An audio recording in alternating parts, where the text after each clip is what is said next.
How's it going, everyone? Welcome back to the channel. Today was the last day of Packers OTAs. Well, at least the last day that was open to the media. This was the third day and final day open to the media. So you know what that means. We have a bunch of highlights from the warm-up session of today's practice to react to and break down. I make these type of videos after every practice where we go over the clips from the practice as well as recap the practice itself. That'll be an entirely separate video after this one, so be on the lookout for that video. And of course, if you are a new viewer here and you want more Packers news analysis and updates, go down, click the subscribe button, also leave a like on the video. Anytime the Packers do practice and it's open to the media, I'll be making videos about it right here on this channel. We'll get a lot more of that when training camp finally comes around. But the Packers do actually have some mandatory mini camp exactly 1 week away, starting next Tuesday on June 13th through June 15th. All right, so without further ado, let's bring up the screen here and get into the highlights. So of course, we're going to start with some Jordan Love. That's who we've all been watching this entire offseason, and rightfully so. We're going into a new season with a new quarterback for the first time in a very long time, you know, going from Brett Favre to Aaron Rodgers, now to Jordan Love. There's a lot of uncertainty there, so all eyes are on Jordan Love, even during something as simple as an unpadded practice that OTA is. So just some clips here of Love going through some throwing motions, some of his receivers and tight ends, just threw one there to Tucker Kraft, and then he's throwing deep here to, can't really tell who that is. It looks like number 87, but it doesn't look like Romeo Doubs, so I don't know exactly who that was there. But then we have a pass here to Samori Toure on a nice release on an out route, but he ends up dropping it. So I'll run this one more time again. Really nice comeback route by Christian Watson here.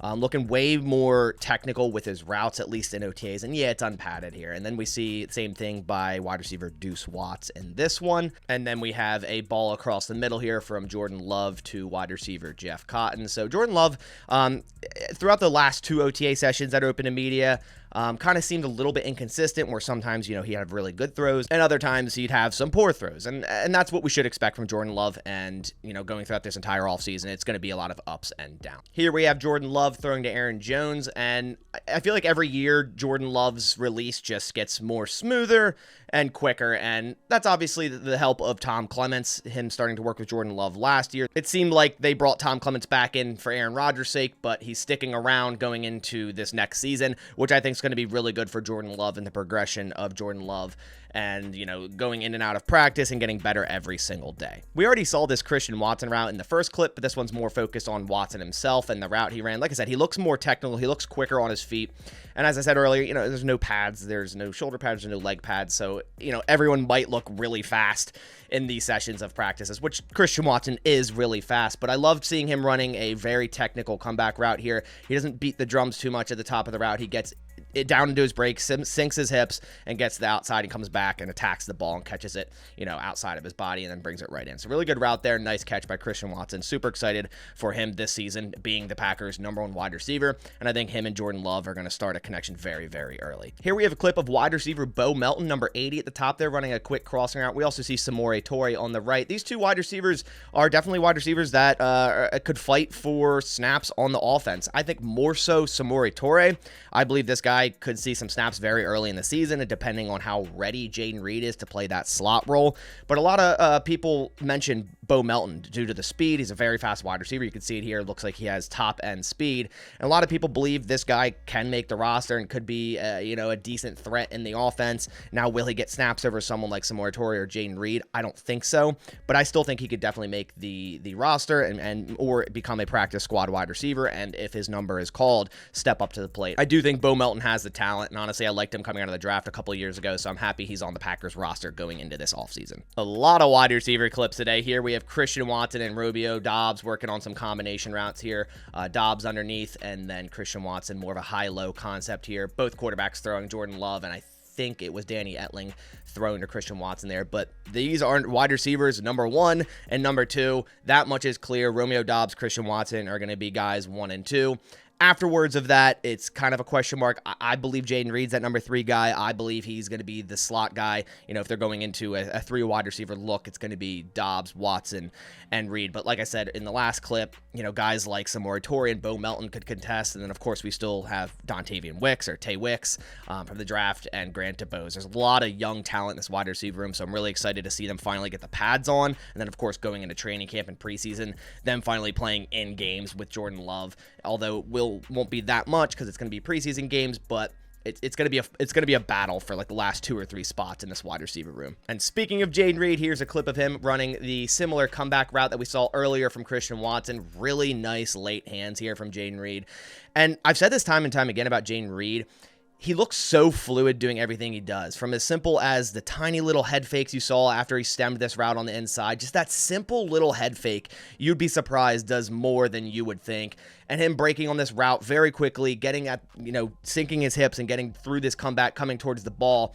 And a really good job, like I said, with the late hand, securing that ball, bringing it right down to his body, staying in bounds, and then getting up the field, up the sideline. I'm so excited for Jayden Reed.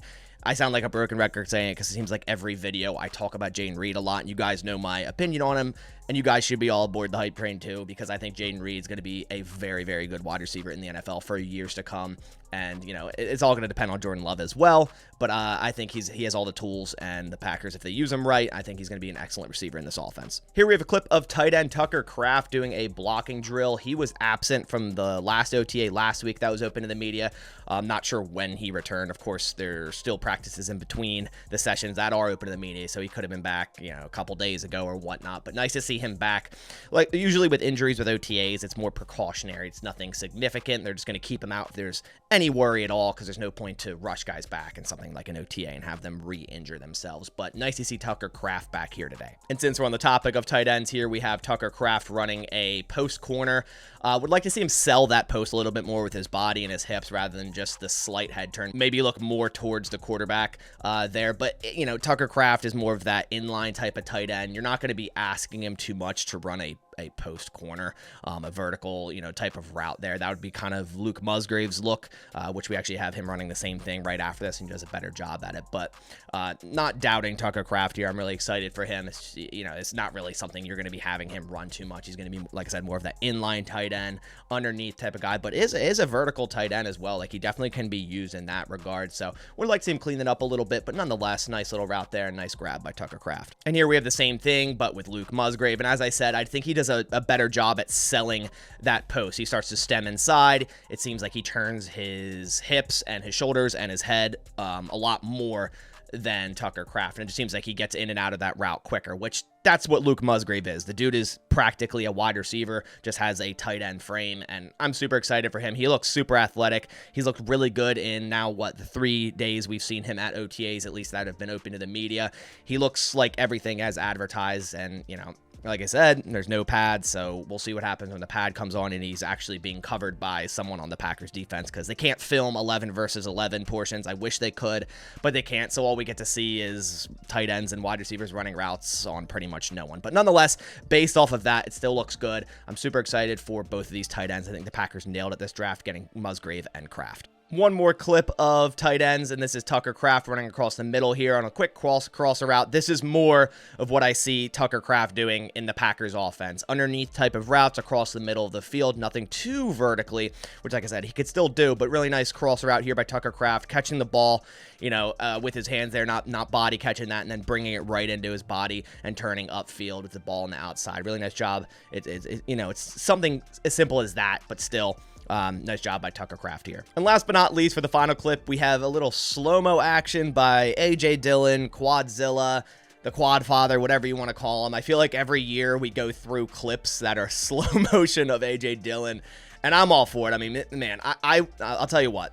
I would never in 100 years want to have the task of tackling this guy.